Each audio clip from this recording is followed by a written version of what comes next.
2004 വാജ്പേയി രണ്ടാം ഊഴം BJP ഗവൺമെൻറ്റിന് ഒരവസരം കൂടി ഉറപ്പിക്കുക എന്ന ലക്ഷ്യത്തോടെയാണ് തിരഞ്ഞെടുപ്പ് നേരിട്ടത്. പക്ഷേ ഒരു വട്ടം കൂടി BJP ഗവൺമെൻറ് അധികാരത്തിൽ വന്നാൽ ഉണ്ടാകാനിടയുള്ള ആപത്തിനെക്കുറിച്ച് ബോധ്യമുള്ള ജനങ്ങൾ അവർക്ക് ഭൂരിപക്ഷം നൽകിയില്ല. കോൺഗ്രസിനെക്കുറിച്ച് വ്യക്തമായ ധാരണയുള്ള ഇടതുപക്ഷം BJP അധികാരത്തിൽ തുറന്നുകൂടാ എന്ന രാഷ്ട്രത്തിൻ്റെ താല്പര്യം മുൻനിർത്തി കോൺഗ്രസ്സിന് പിന്തുണ കൊടുത്ത് ഒന്നാം UPA ഗവൺമെൻറ് വന്നു. എല്ലാവർക്കും ഓർമ്മയുള്ള കാര്യമാണ്. കോൺഗ്രസ് പിന്നെ അവരെ തനിനിറം പ്രകടിപ്പിക്കാൻ തുടങ്ങി. തങ്ങൾ തന്നെ കാര്യങ്ങൾ നീക്കാമെന്ന് കണ്ടു. ഇടതുപക്ഷത്തിൻ്റെ പിന്തുണയോടെ നടന്ന ആ ഭരണം നല്ല രീതിയിൽ പല കാര്യങ്ങളും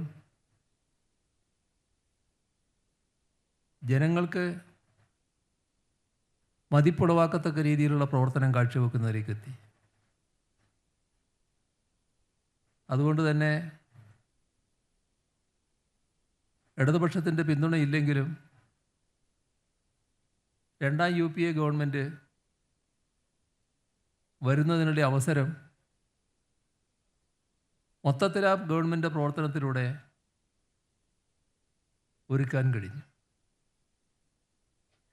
പക്ഷെ അതിനിടയാക്കിയത് ഇടതുപക്ഷത്തിൻ്റെ പങ്കാളിത്തവും ഇടതുപക്ഷത്തിൻ്റെ നിലപാടും ഒക്കെയായിരുന്നു എന്ന് എല്ലാവർക്കും അറിയാം. അതിൻ്റെ ഭാഗമായാണ്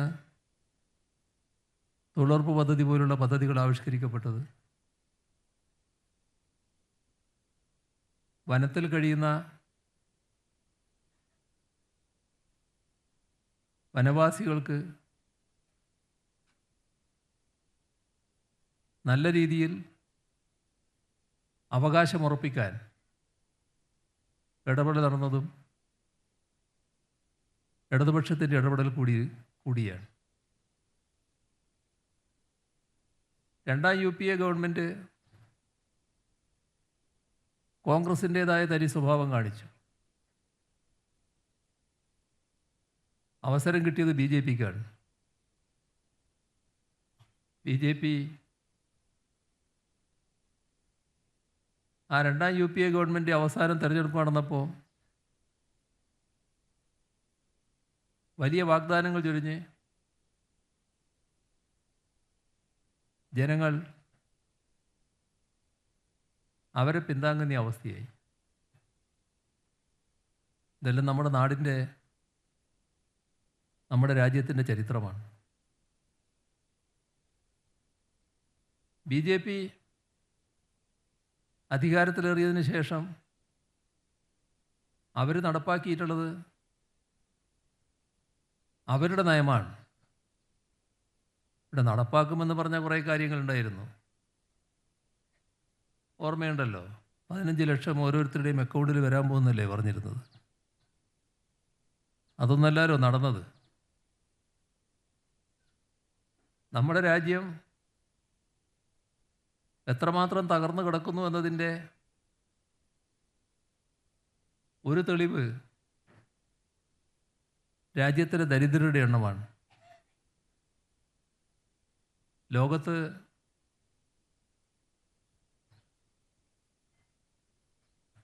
ദരിദ്രാവസ്ഥ കണക്കാക്കുന്നൊരു പട്ടിക തയ്യാറാക്കിയപ്പോൾ അതിൽ 107-ാം സ്ഥാനത്താണ് ഇന്ത്യ എന്ന നമ്മുടെ മഹത്തായ രാജ്യം.